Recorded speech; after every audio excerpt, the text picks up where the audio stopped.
نحمده ونصلي على رسوله الكريم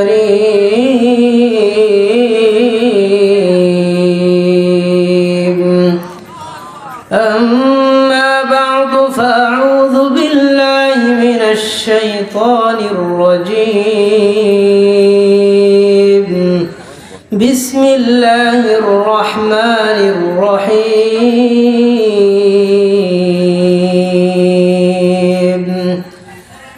إنما المؤمنون الذين إذا ذكر الله وجلت قلوبهم وإذا تليت عليهم آياته زادتهم إيمانا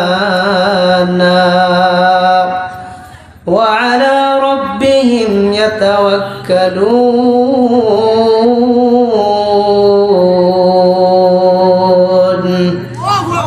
الذين يقيمون الصلاة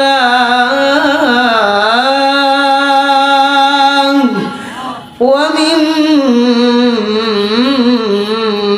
رزقناهم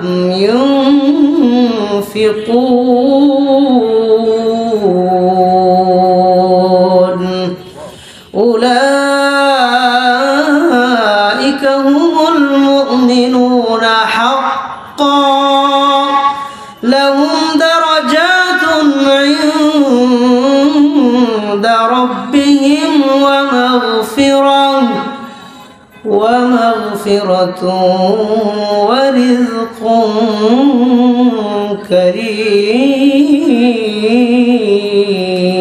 كريم آمنت بالله صدق الله مولانا العظيم وعن أبي هريرة رضي الله تعالى عنه وعنهم أنه قال النبي صلى الله عليه وسلم من قال سبحان الله وبحمده في يوم 100 مرة حطت خطاياه وإن كانت مثل زبد البحر أو كما قال النبي عليه الصلاة والسلام سبحانك لا علم لنا إلا ما علمتنا إنك أنت العليم الحكيم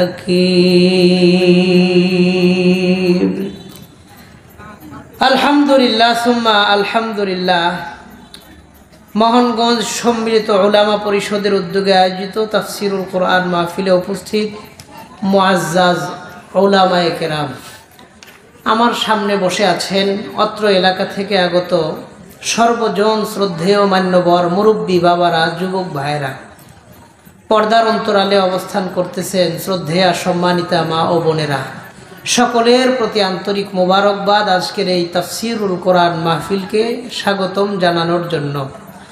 আমি আপনাদের সামনে কোরআনে কারীম সূরা আনফাল থেকে 2, 3, 4 তিনটা আয়াত তিলাওয়াত করেছি। একটু মনোযোগ দিয়ে উত্তর দেন, কয়টা আয়াত? তিনটা। বুখারী শরীফের 6405 6405 নম্বর হাদিস, একটা হাদিস পড়ছি। তো তিনটা আয়াত পড়ছি, একটা হাদিস পড়ছি। এই চারটা জিনিস সামনে রেখে মুখতাসার আন্দাজে অল্প সময় কিছু কথা বলার চেষ্টা করব। কথাগুলো আমি এই নিয়তে বলবো, এই উদ্দেশ্যে বলবো, এই মাকসাদে বলবো যেন আল্লাহ তাআলা প্রত্যেকটি ভালো কথা আর আমলি কথার উপরে সবার আগে আমি গুনাহগারকে আল্লাহ আমল করার তৌফিক দান করেন। এরপরে আল্লাহ তাআলা ভালো আর আমলি কথাগুলোর উপরে আমাদের সবাইকে আল্লাহ আমল করার তৌফিক দান করেন। আমিন। তা আমি ভূমিকাতে আর সময় ব্যয় না কইরা সরাসরি আলোচনায় প্রবেশ করতেছি। একটু মনোযোগের সাথে দিলের কান দিয়া আমলের নিয়তে কথাগুলো শুনবো। রাজি আছেন না ইনশাআল্লাহ? কেউ কথা কন না দেখি, রাজি আছেন না ইনশাআল্লাহ? আল্লাহ সেই তৌফিক আমাদের দান করেন, কোন আমিন। আল্লাহ তাআলা কোরআনে কারিমের এক আয়াতে বলেন, আমার আগে যিনি আলোচনা করতেছিলেন তিনিও আল্লাহর নিয়ামত নিয়ে লম্বা আলোচনা করেছেন। আল্লাহ কোরআনে কারিমের এই আয়াতে বলেন, আমি পৃথিবীতে মানুষের জন্য এই পরিমাণ নিয়ামত দিয়ে রাখছি, পৃথিবীর সমস্ত মানুষ মিলে যদি আল্লাহর নিয়ামতগুলারে একটা একটা করে গণনা শুরু করে, কিয়ামত চলে আসবে, আল্লাহর নিয়ামতগুলা মানুষ গণনা করে কোনো দিন শেষ করতে পারবে না। এই অসংখ্য অগণিত নিয়ামত দুনিয়াতে মানুষের জন্য, আমাদের জন্য দিয়ে রাখছেন কে? আল্লাহ। তো দুনিয়াতে আল্লাহর নিয়ামতের সংখ্যা কত বলেন? অগণিত। দুনিয়াতে আল্লাহর নিয়ামতের সংখ্যা কত? অগণিত। এই অগণিত নিয়ামতের মধ্যে সবচাইতে দামি, সবচাইতে বড়, সবচাইতে মূল্যবান নিয়ামত কোনটা?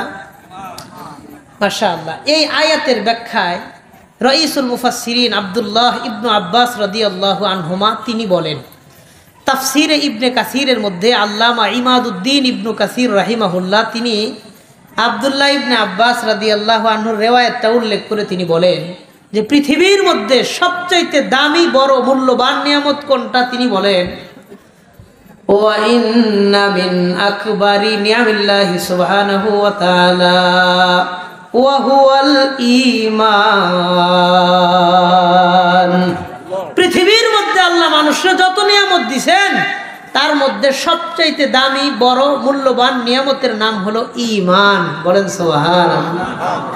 আজকে আমরা এই মাঠের মধ্যে যারা বসছি, যারা দাঁড়ায় রয়েছি, যারা পাশে দিয়ে বসছি, যারা দূরে থেকে কথাগুলো শুনতাছি, বলেন তো আমাদের প্রত্যেককেই ঈমানের মতন মহা দৌলত দিয়া দুনিয়াতে পাঠাইছেন কে? আল্লাহ। আমি, আপনি, আমরা, আপনারা কেউ কোনো দিন আল্লাহর কাছে ঈমান চাইছিলাম?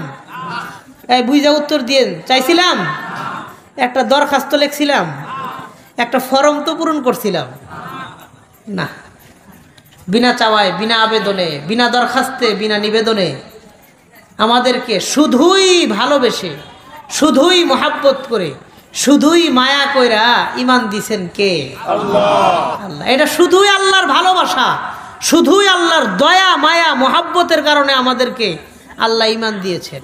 অন্যথায় আল্লাহ যদি ভালো না বাসতেন, অন্যথায় আমরা যেই পরিমাণ গুনাহ করি, যেই পরিমাণ অন্যায় করি, যেই পরিমাণ আল্লাহর হুকুম অবাধ্য আচরণ করি, আমাদের আমলের দ্বারা আমরা ঈমান পাওয়ার উপযুক্ত ব্যক্তি কেউ না। কথা কন, বুঝা কন, একজনও না। আমল দ্বারা ঈমান পাওয়ার উপযুক্ত ব্যক্তি আমরা কেউ না। শুধুই ভালোবাসা, মহাব্বত করে ঈমান দিলেন কে? আল্লাহ। আল্লাহ আমাদেরকে ঈমান দিছে শুধু ভালোবাসা। আল্লাহ তো ঈমান দিলেন, এই ঈমানটা নিয়ে কবর পর্যন্ত যাওয়ার দরকার আছে না নাই? আল্লাহ দিছেন, নিয়ে যাওয়ার দায়িত্ব আমার। আল্লাহ ঈমান দিলেন, আমি যদি কবর পর্যন্ত নিয়ে যাইতে না পারি, হাসরের মাঠে ঈমানদারের কাতারে যদি নিজেদেরকে দাঁড় করাইতে না পারি, এর সম্পূর্ণ দায়ভার, দোষ আমার। এখানে আল্লাহর কিছু করার নাই। কথা কন। হ্যাঁ, এখানে আল্লাহর কিচ্ছু করার নাই। আল্লাহ তো দেওয়ানের মালিক, আল্লাহ দিছেন, আপনি নিতে পারেন নাই, তো আল্লাহর কি দোষ? এটা আমাদের দোষ।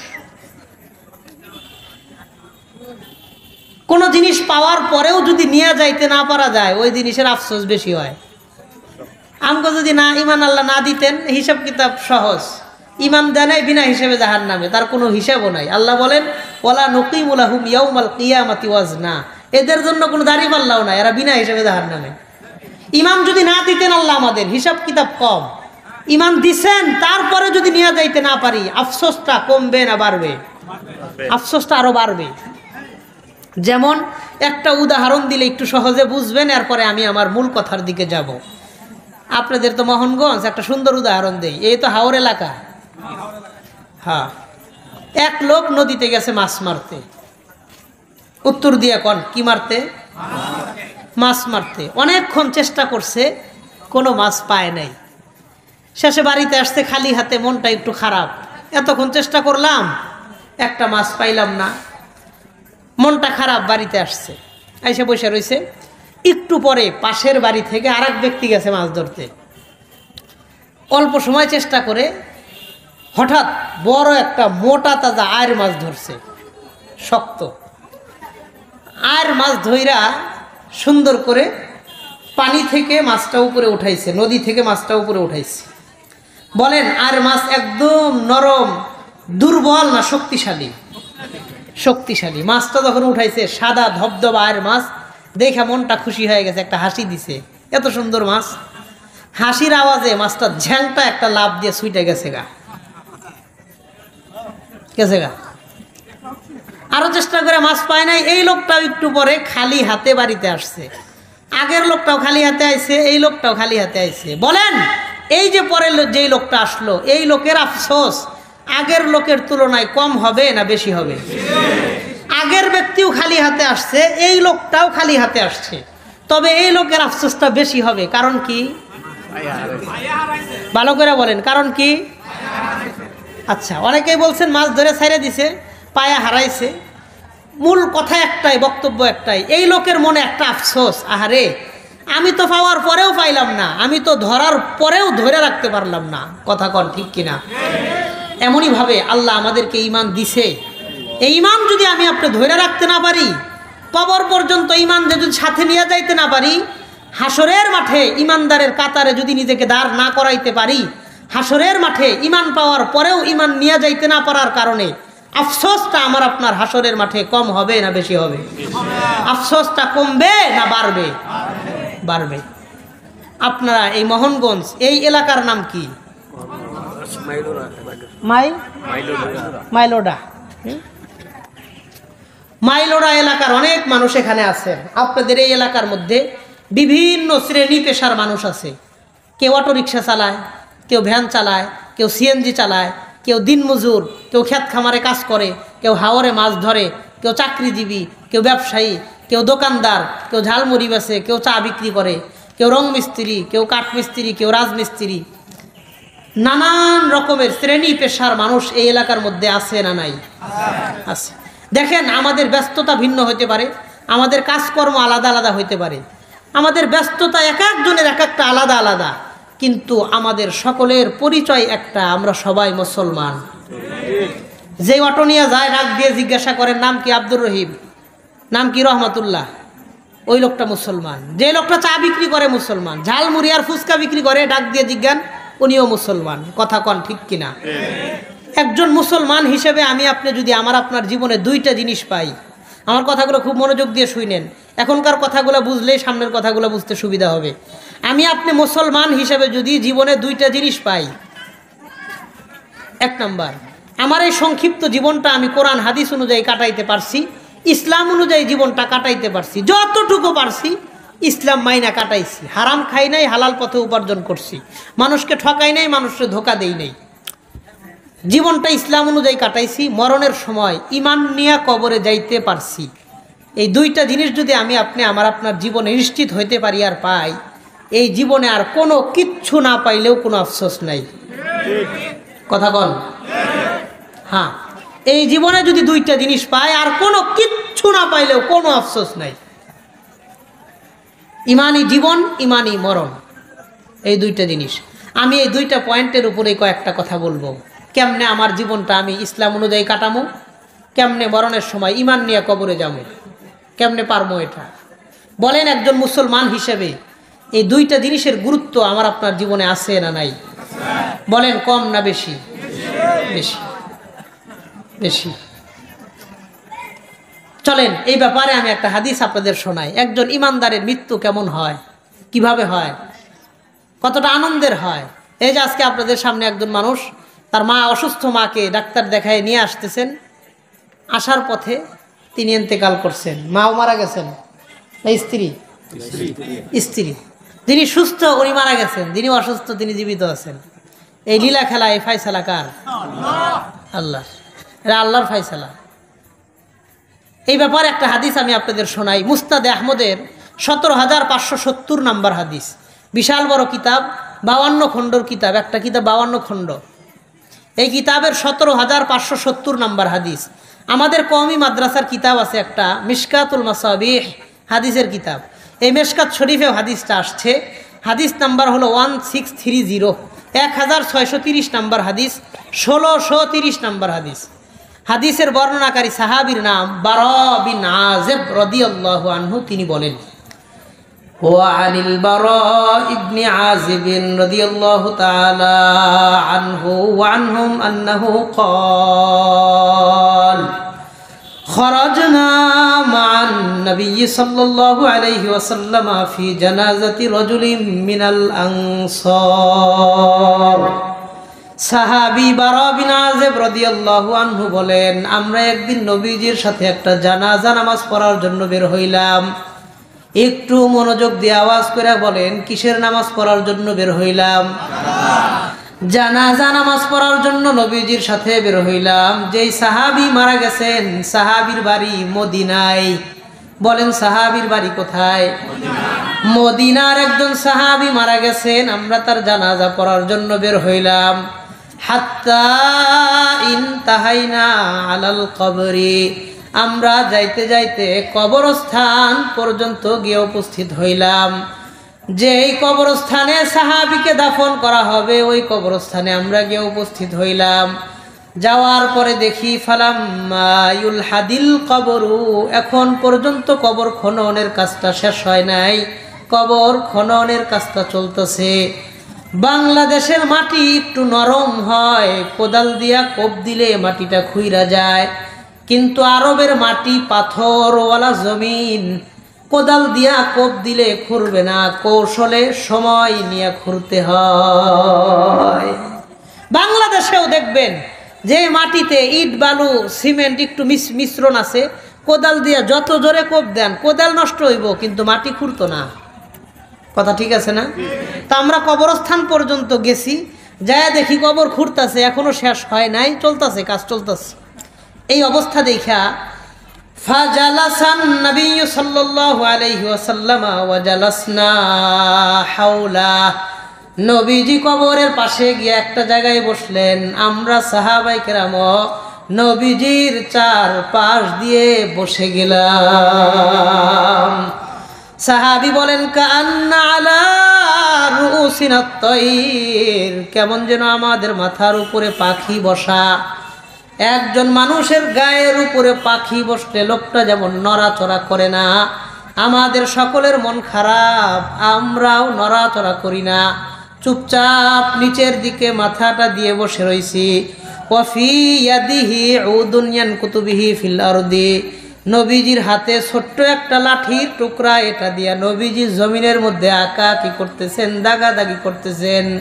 হঠাৎ করে ফারাফা রাসাহু, নবীজি মাথাটা উপরের দিকে উঠাইলেন, আমাদের দিকে তাকাইলেন, সাহাবীদের দিকে নবীজি তাকায়া বললেন, ইস্তাইযু বিল্লাহি মিন আযাবিল কবরি, সাহাবায়ে কেরাম তোমরা সবাই আল্লাহর কাছে কবরের আযাব থেকে পানা চাও। এই যে একটা কবর, কয় হ, কয় এই যে একটা কবর খনন করা হইতেছে, কয় হ, এই কবরের আযাব থেকে তোমরা আল্লাহর কাছে পানা চাও। সাহাবী বলেন, ক্বালা লানা হাযা মাররাতাইনি আও সালাসা, নবীজি আমাদেরকে এই কথাটা বললেন 2 অথবা 3 বার। বলেন তো, একটা কথায় যদি 2 বার কিংবা 3 বার বলা হয়, ওই কথাটার গুরুত্ব কম থাকে না বেশি থাকে? নবীজি বললেন, তোমরা আল্লাহর কাছে কবরের আযাব থেকে পানা চাও, কথাটা 3 বার বললেন। এরপরে সাহাবীদেরকে নবীজি বললেন, শোনো, ওয়া ইন্নাল আবদাল মুমিনা ইযা কানা ফিন কিতাইব মিনাদ দুনিয়া ওয়া ইকবালিব মিনাল আখিরাহ, একজন ইমানদার মানুষ যেদিন দুনিয়া থেকে বিদায় নিয়ে আখিরাতের দিকে যেদিন রওনা করবে, ভালো মানুষ, মুমিন মানুষ, নামাজি মানুষ, মুত্তাকি মানুষ দুনিয়া থেকে মারা যাবে, তার মরণটা কেমন হয়? নবী বলেন, নাজালাত ইলাইহি মিনাস সামাই মালাইকা বিজুল ওয়াজুহ, এই ব্যক্তির আত্মাটারে কবজা করার জন্য আল্লাহ আসমান থেকে বিশাল বড় একটা ফেরেশতার জামাত ওই বাড়িতে আল্লাহ পাঠায়া দেয়। আল্লাহ বলেন যাও, আমার ওই বান্দাটা আজকে আমার কাছে আসবে, সে যেন একা একা না আসে, তোমরা সুন্দর করে রিসিভ কইরা সংবর্ধনা দিয়া তাকে সম্মানের সাথে আমার কাছে নিয়ে আসবা। নবী বলেন বিজুল উজুহ কান্না উজুহাহুমুশ শামসু, এই ফেরেশতাদের চেহারা এত সুন্দর হয়, আকাশের সূর্য যেমন ঝলমল করে, এই ফেরেশতাদের চেহারাটাও আকাশের সূর্যের মতন ঝলমল করতে থাকে।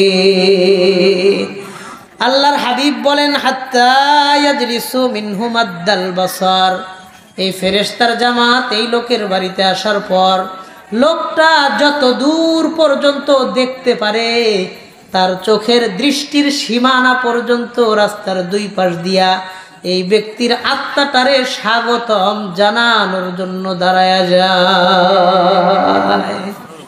আল্লাহর হাবিব বলেন ওয়ায়াতিহি মালাকুল মাউত, এই শত শত ফেরেশতা দাঁড়ায় রইছে, চোখ যত দূর পর্যন্ত দেখে ওই রাস্তার শেষ সীমানা পর্যন্ত দুই পাশ দিয়া দাঁড়ায় রইছে।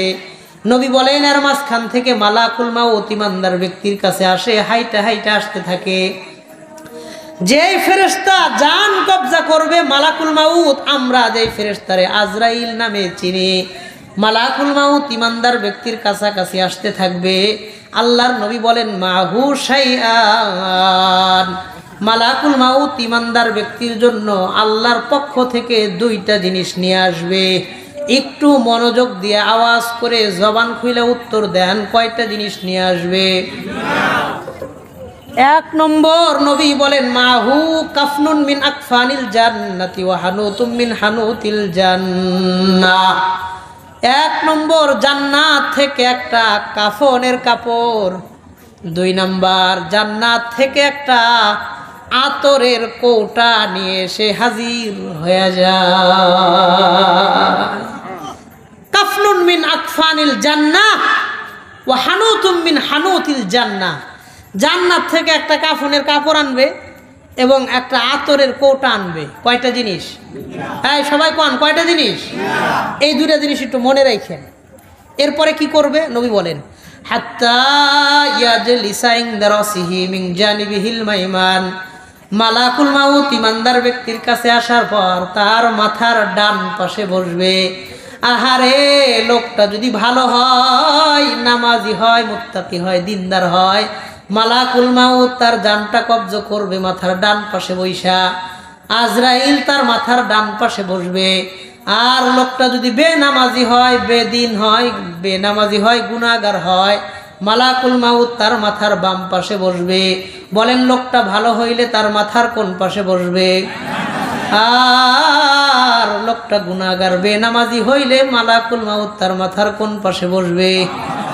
এই লোকটা যেহেতু ভালো নামাজি, এই জন্য মালাকুল মাউত তার মাথার ডান পাশে বৈশা এই লোকের আত্মাটারে সুন্দর করে একটা ডাক দিয়া বলবে ইয়া আইয়াতুহান নাফসুত তাইয়্যিবা, হে পবিত্র আত্মা, ইমানদার ব্যক্তির আত্মাটারে পবিত্র আত্মা বলে ডাক দিয়া দেয়। কয় তুমি পবিত্র, তোমার কোনো টেনশন নাই, তুমি পবিত্র। শোনো, উখরুজি ইলা রিজওয়ানি রাব্বিকা মাগফিরাতিন আলাইক, ওই আল্লাহর দিকে বের হয়ে আসো যে আল্লাহ তোমার উপরে সন্তুষ্ট, তোমার জীবনের সব গুনাহ খাতা আল্লাহ মাফ করে দিয়েছে। উখরুজি ইলা রিজওয়ানি রাব্বিক, রিজওয়ান মানে রাজি, আল্লাহ তোমার উপরে রাজি, তুমি বের হও। ওয়া মাগফিরাতিন আলাইক, তোমার জীবনে যা গুনাহ করছো, দেখেন মানুষ হিসেবে প্রত্যেকের জীবনে ভুল ত্রুটি বিচ্যুতি গুনাহ আছেই, আছেই প্রত্যেকটা মানুষের জীবনে। হ্যাঁ, হয় কারো একটু কম, কারো একটু বেশি, এটাই পার্থক্য। কথা কন ঠিক কিনা? সবার জীবনে ভুল ভ্রান্তি আছে, কারো একটু কম, কারো একটু বেশি, এটাই পার্থক্য। তো দুইটা কথা কয়ে ডাক দিবা, আল্লাহ তোমার উপরে সন্তুষ্ট, তোমার গুনাহ মাফ, তুমি বের হও। আত্মাটা কেমনে বের হবে? নবীজি বলেন, আমার হাতের দিকে তাকান, আমার হাতের দিকে তাকায়। নবী বলেন ফাতাখরুজু তাসিলু কামা তাসিলুল কতরাতু মিন ফামিস সিকায়ে, একটা বোতল থেকে এক ফোঁটা পানি যতটা সহজে বের হয়ে যায়, ইমানদার ব্যক্তির আত্মাটাও তার ভিতর থেকে এর চাইতে ও সহজে বের হয়ে যায়। নবীজি বলেন ফাতাখরুজু তাসিলু কামা তাসিলুল কতরাতু মিন ফামিস সিকায়ে। কতরাতুন মানে এক ফোঁটা পানি, ফামুন মানে মুখ, সিকাউন মানে বোতল। একটা বোতল থেকে এক ফোঁটা পানি যতটা সহজে বের হয়ে যায়, ইমানদার ব্যক্তির আত্মাটা তার ভিতর থেকে এর চাইতে ও সহজে বের হয়ে আসবে। এত সহজে বের হয়ে আসার পর বলেন মালাকুল মাউত কয়টা জিনিস নিয়ে আসছিল? দুইটা, কাফনের কাপড় আর আতরের কৌটা। নবী বলেন ফায়াজআলুনাহা ফি যালিকাল কাফনি ওয়া ফি যালিকাল হানুত। এবার ওই আত্মাটারে নিয়ে ওই কাফনের কাপড়ের মধ্যে সুন্দর করে মালাকুল মাউত পেঁচায় দেয়। আতর আর কাপড় এই দুইটা জিনিসের মধ্যে আত্মাটাকে সুন্দর করে রেখে দেয়। নবীজি বলেন ফায়াখরুজু মিনহা কাআতিয়াবি নাফহাতি মিসকিন উজিদা আলা ওয়াজহিল আরদি। এই আত্মা থেকে এমন সুন্দর সুঘ্রাণ ছড়াইতে থাকবে, দুনিয়ার মানুষ এমন সুঘ্রাণ কোনোদিন সুইখাও দেখে না। এমন সুঘ্রাণ বের হবে। নবী বলেন ফায়াখরুজু মিনহা কাআতিয়াবি নাফহাতি মিসকিন উজিদাত আলা ওয়াজহিল আরদি। এমন সুঘ্রাণ দুনিয়ার কেউ শোনে নাই, এমন সুইখা দেখে নাই, এমন গ্রাণ আল্লাহ ছড়ায় দিবেন। কোন সুবহানাল্লাহ। নবী বলেন ফালা ইয়ামুরুনা বিহা আলা মালাইম মিনাল মালাইকা। এই আত্মাটারে নিয়ে ওই দাঁড়ানো ফেরেশতাদের সামনে দিয়ে যখন মালাকুল মাউত রওনা করবে আর যাইতে থাকবে, ইল্লা ইয়ালকাউনা আলাইহিমুস সালামা মিনাল্লাহ। ওই ফেরেশতারা ইমানদার ব্যক্তির আত্মাটারে আল্লাহর পক্ষ থেকে সেলুট আর সালাম জানাইতে থাকবে।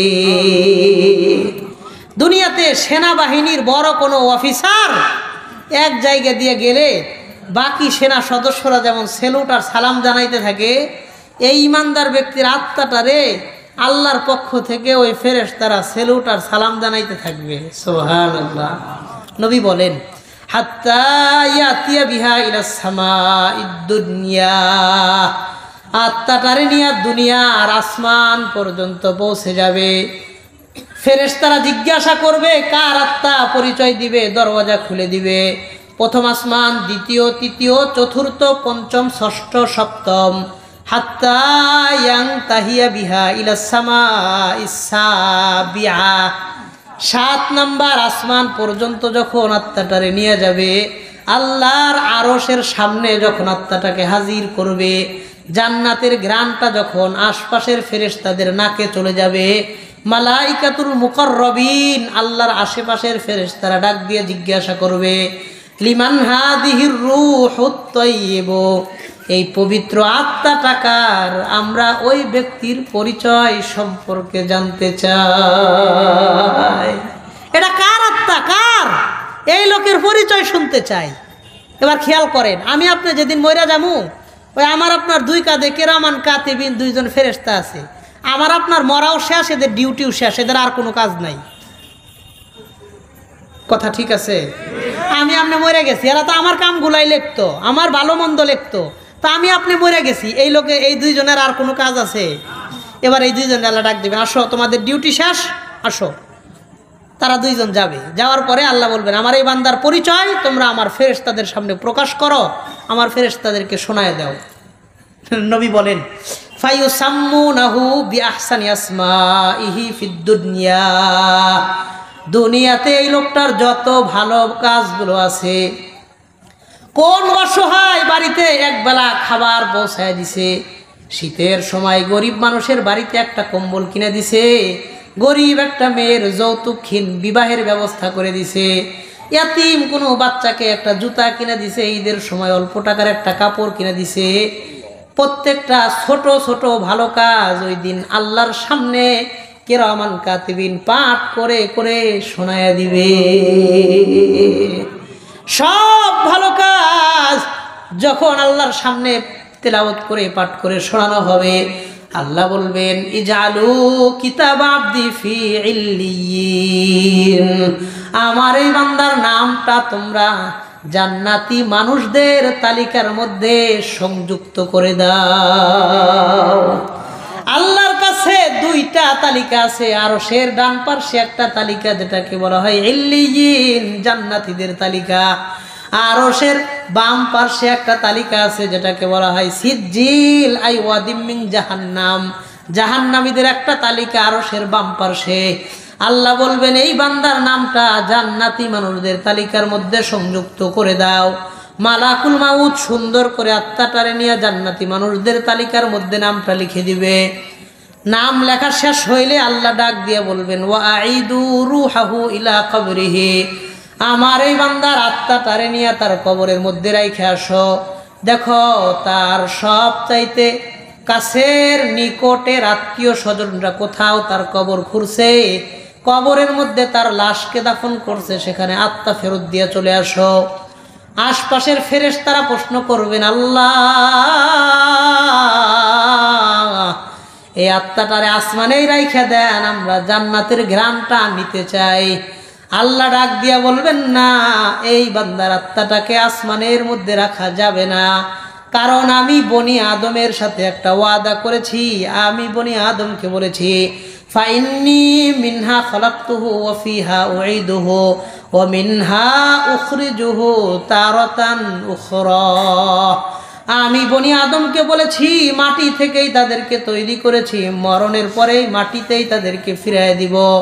হাসরের মাঠে এই মাটি থেকেই তাদেরকে আমি আল্লাহ উত্থাপন করব। এই জন্য যাও তার আত্মাটারে কবরের মাঝখানে রাইখে তুমি চলে আসো। মালাকুল মাউত ওই 7 আসমান থেকে আত্মাটারে নিয়ে কবর পর্যন্ত আসবে। আত্মাটারে কবরের মাঝখানে রাইখে যখন চলে যাবে, আত্মীয় স্বজন পাড়া প্রতিবেশী ভাই বেরাদার ছেলে সন্তান আমার আপনার সব চাইতে কাছের মানুষজন যখন আমার আপনারে কবরে নামাবে, দেখবেন শীতের দিন কনকনা শীতের মধ্যে যখন কম্বলের মধ্যে মানুষ থাকলেও শীত লাগে, ওই সময় বিছানা ছাড়া পাতলা পাতলা 3টা কাফনের কাপড় দিয়া ওই ঠান্ডা মাটির মধ্যে ঘন কুয়াশা ভেজা মাটি আর ওই জঙ্গলের মধ্যে একটা ছোট্ট কবর খুইরা কোনো বিছানা কাপড় ছাড়া ওই শীতের দিনে মাটির মধ্যে আমারে আপনারে শোয়া আসবে। কোনো বিছানা দিবে না, কিচ্ছু দিবে না। রাত্রে মারা গেছেন, গভীর রাত্রে যেই জঙ্গলওয়ালা কবরস্থানে মানুষ দিনের বেলা যাইতে ভয় পায়, ওই জায়গায় আমারে আপনারে রাত্রে একা একা শোয়া আসবে। কথা কন, কারা শোয়া আসবে? সব চাইতে কাছের মানুষ, সব চাইতে আপন 4 জন মানুষ কবরে নামাইব, সব চাইতে আপন। এই যে গত কয়েকদিন আগে আমি একটা জানাজা পড়াইতে গেছি, গাজীপুর শ্রীপুর করইবাগ একটা এলাকা, বৃষ্টি হইতেছে, প্রচুর বৃষ্টি। ছেলে আমেরিকা থেকে আসছে, 4 দিন আগে মারা গেছে, ফ্রিজিং করে রাখছে, ছেলে আমেরিকা থেকে আসছে জানাজা আসরের পরে। তো গাড়ি দিয়ে যাইতেছি, রাস্তাঘাট কাদা কুদা হয়ে রয়েছে, বাঁশ ঝাড়, ওই বাঁশ ঝাড়ের মধ্যে একটা কবর খুঁড়ছে, নিচা জায়গা, কবরস্থানগুলো একটু নিচা জায়গায় হয়, আস্তে আস্তে মাটি নিচের দিকে যায়। বৃষ্টির কারণে পানি কবরের অর্ধেকটা ভরে গেছে, পানি ফালায় দেয়, সেচা ফালায় দেয়, আবার নিচা জায়গা হওয়ার কারণে 2 মিনিট 5 মিনিটের মধ্যে আবার পানি ভরে যায়। জানাজা পড়ে আসতেছি যখন দেখলাম পুরা কবর একদম লেভেল হয়ে পানি দিয়ে পুরা কবরটা ভরে রয়েছে। তো লাশ তো ডাবাইতে হবে, মানুষ মারা গেলে লাশ ভাসে, লাশ ডোবে না। এই জন্য হত্যা যারা করে তারা পেট কাইটে লাশ ফালায় দেয়, কারণ পেটে পানি ঢুকবে, লাশ ডুবে যাবে। কথা বুঝতে পারছেন? তো তারা কলার গাছ আছে, এটা কাইটা রাখছে কেন? লাশ দেওয়ার পরে কলার গাছ উপরে দিবে যেন লাশটা ভাইসা না ওঠে। এই দৃশ্য দেখে আমি ঘুমাইতে পারি নাই। মানুষ কি পরিমাণ লাশের কতটুকু মারা যাওয়ার পরে দুনিয়াতে তার কতটুকু সময় তার হায়াত থাকে, কতটুকু সময় তার অবস্থান হয়। আসরের পরে জানাজা পড়ায় গেছি, মাগরিবের আজান দিছে, নামাজ পড়ে রুমে গেছি, দেখি রুম অন্ধকার, সুইচ দিলাম, লাইট দিয়ে পুরা রুম আলোকিত হইল। চারপাশ অন্ধকার হয়ে গেছে।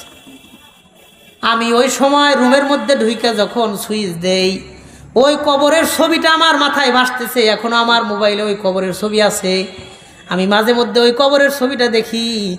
আরে এমনই একটা বৃষ্টি ভেজা সময়ের মধ্যে গহীন কোনো জঙ্গলের মধ্যে পোকামাকড়ের বসবাস, যেখানে ওই পোকামাকড়, যেখানে কোনো গরু ছাগলও যায় না, ওই জায়গায় গভীর রজনীতে আমার আত্মীয় স্বজনরাও আমার রেখে আসবে। ঘরে সুইচ দেওয়ার পরে যখন সুন্দর করে রুমটা আলোকিত হইল, আমি মনে মনে চিন্তা করলাম, আমার রুম আজকে আমি চাইলে আলোকিত বানাইতে পারি, সুইচ বন্ধ করলে চাইলে অন্ধকার বানাইতে পারি। আমি যেই হাজি সাপড়ে দাফন করে আসলাম, যার জানাজা পড়ে আসলাম, তাকেও কবর দিয়েছে। ওই কবরের মধ্যে সামান্য পরিমাণ আলো জ্বলবে কিনা আল্লাহ ছাড়া কারো জানা না, দুনিয়ার কারো জানা নাই ওই কবরে জীবনে আর একবার আলো জ্বলবে কিনা। আমার আপনারাও তো ওই গভীর জঙ্গলওয়ালা অন্ধকার একটা ছোট্ট জায়গায় দাফন করবে, ওই কবরে একটা আলো জ্বলুক, একটা বাতির ব্যবস্থা এই দুনিয়া থেকে করার দরকার আছে না নাই? এই সবাই কোন আছে না নাই? আছে, আছে। আপনি মানলেও আছে, আপনি বললেও আছে, না বললেও আছে, এটার দরকার আছে। তো আমি এই জায়গায় আর সময় ব্যয় না করে চলেন সামনের দিকে যাই। নবী বলেন, আত্মাটারে কবরে রাইখা মালাকুল মাউত চলে যাবে, তার কাজ কাম শেষ। পরে কি হবে? কবরে যাওয়ার পরে নবী বলেন, ওয়ায়াতিহি মালাকু ওয়ায়াতিহি মালাকান আসওয়াদান আজরুকান। এই ইমানদার ব্যক্তির কবরে রাইখা যখন মালাকুল মাউত চলে যাবে, আত্মীয় স্বজন সবাই যখন চলে যাবে, এই ব্যক্তির কবরের মধ্যে নতুন করে দুইজন ফেরেশতা আসবে। একটু মনোযোগ দিয়া দিল থেকে আওয়াজ বের করে কোন কয়জন ফেরেশতা আসবে? নবী বলেন আসওয়াদান, তাদের চেহারা হবে কালো, আজরুকন, তাদের চোখ দুটো হবে নীল বর্ণের। চেহারাটা কালো, চোখ দুটো নীল, ভয়ঙ্কর আকৃতি নিয়ে দুইজন ফেরেশতা আসবে।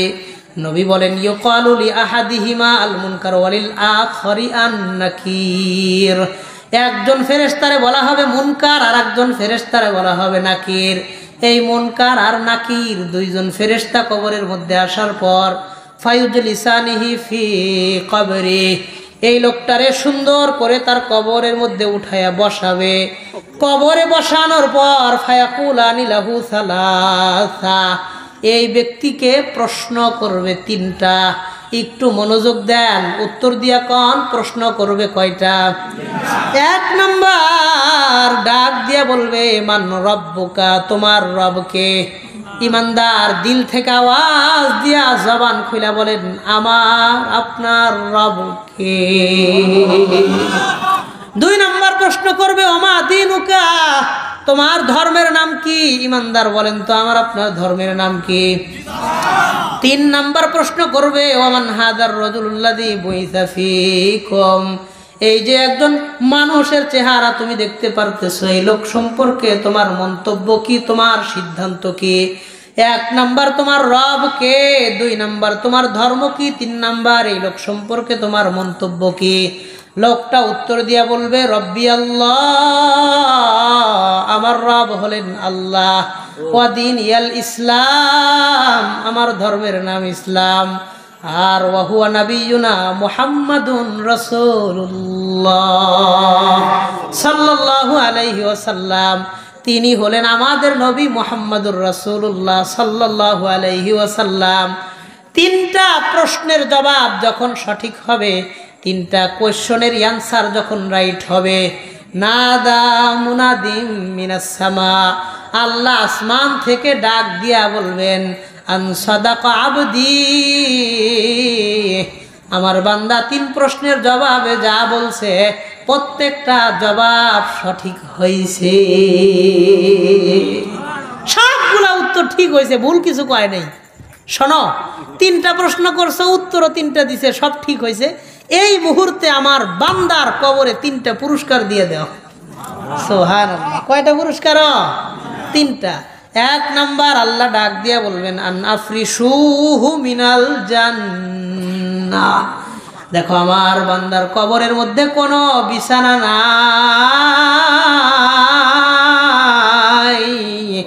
যাও জান্নাত থেকে একটা দামি বিছানায় না আমার বান্দার কবরে তোমরা বিছায়া দাও। 2 নাম্বার আল্লাহ বলবেন ওয়ান আলবিসুহু মিনাল জান্নাহ। দেখো আমার বান্দার গায়ের মধ্যে পোশাক নাই, কম দামি কাফনের 3টা কাপড়, মহিলা হইলে 5টা কাপড় দিয়ে দাফন করছে। এই মুহূর্তে যাও জান্নাত থেকে দামি পোশাক নিয়ে আমার বান্দার গায়ে তোমরা পরায়া দাও। 3 নাম্বার আল্লাহ বলবেন ওয়াফতাহু লাহু বাবান ইলাল জান্নাহ। আমার এই বান্দার কবর থেকে জান্নাত পর্যন্ত একটা গেট, একটা দরওয়াজার ব্যবস্থা তোমরা কইরা দাও, যেন কবরের মধ্যে বসে বসে জান্নাতের নাজ নিয়ামতগুলা ভোগ করে যাইতে পারে, দেখতে পারে, আনন্দ উপভোগ করতে পারে। আমরা যে মানুষের জন্য দোয়া করি, আল্লাহ অমকের কবরটারে জান্নাতের টুকরা বানায় দেন। কয় কবর আবার জান্নাতের টুকরা কেমনে হবে? কয় কবর কবরের জায়গায় থাকবে, কবর থেকে জান্নাত পর্যন্ত একটা গেট, একটা দরওয়াজার ব্যবস্থা আল্লাহ করে দিবে। আল্লাহর হাবিব বলেন হাত্তা উসিয়া কবরুহু 70 জিরাআ। মুসলিম শরীফের বর্ণনা, নবী বলেন তার কবরটা ফেরেশতারা 70 গজ পর্যন্ত প্রশস্ত কবর বানায়া দেয়। ওয়াফি রিওয়ায়াতিন লি আবি দাউদ, আবু দাউদ শরীফে নবী বলেন হাত্তা উসিয়া কবরুহু ইলা মা ইয়ানজুরু ইলাইহি। এই ব্যক্তি যত দূর পর্যন্ত দেখতে পারবে, তার চোখের দৃষ্টির সীমানা পর্যন্ত কবরটা প্রশস্ত আল্লাহ বানায়া দিবে। আমার আপনারও মরণ তো একদিন হবেই। পৃথিবীর যেখানেই মরণ হোক, সুস্থ অবস্থায়, অসুস্থ অবস্থায়, হাসপাতালে, বাড়িতে, রাস্তাঘাটে, চেনা জায়গায়, অপরিচিত জায়গায়, যেখানেই মরণ হোক, একদিন তো মরণ আসবেই। এটা ফুল অ্যান্ড ফাইনাল সিদ্ধান্ত, ডিসিশন। তো মরণটা তো হবেই। আমার আপনার মরণটাও একটু সুন্দর হোক, একটু ভালো হোক, একটু আনন্দের হোক, একটু তৃপ্তির হোক, রেসপেক্টফুল হোক, সম্মানের হোক। আমার আপনার মরণটা, ইমানদারের মরণটা যতটা আনন্দের শুনলাম, আমার আপনার মরণটাও এমন হোক। এটা আমি আপনি চাই কি চাই না? আমাদের মরণে এমন সুন্দর হোক, এটা চান কে কে? একটু আল্লাহরে হাতটা একটু দেখেন। আসলেই চাননি? চান তো? হুজুর আপনার হাত নামান, হুজুর আপনারা তো মরবে, আপনারা হাত নামায়েন না, উড়ান, বেশি করে তোলেন। মাশাআল্লাহ। আল্লাহ, আমি গুনাহগারের কথা শুই না, যারা ইমানদারের মতন মৃত্যু আপনার কাছে তামান্না করলো। আল্লাহ গো, আমি তো গুনাহগার, কিন্তু মুসাফিরের দোয়া কবুল। আল্লাহ আমাদের সবাইরে দুনিয়াতে ইমানি জীবন, মরার সময় ইমানি মরণ দান করেন। ইয়া আল্লাহ, এই 2টা হাত যারা উঁচা করে ধরে রাখলো কষ্ট করে, এই 2 হাত দিয়ে একবার 2বার না, বারবার বাইতুল্লাহর গিলাফ ধরে দোয়া করার তৌফিক দান করেন। আল্লাহ, আজকে আমি যাদেরকে দেখলাম, যারা আমারে দেখলো, আমি যাদের কথা শুনতেছি, যারা আমার কথা কাছে দূরে বসে শুনতেছে, আল্লাহ আমাদের দুনিয়াতে আর কোনো দিন দেখা হোক বা না হোক, হাসরের মাঠে জান্নাতুল ফিরদাউসে একই দস্তরখানে আবার বসার জন্য কবুল করে নিয়েন। হাত নামান।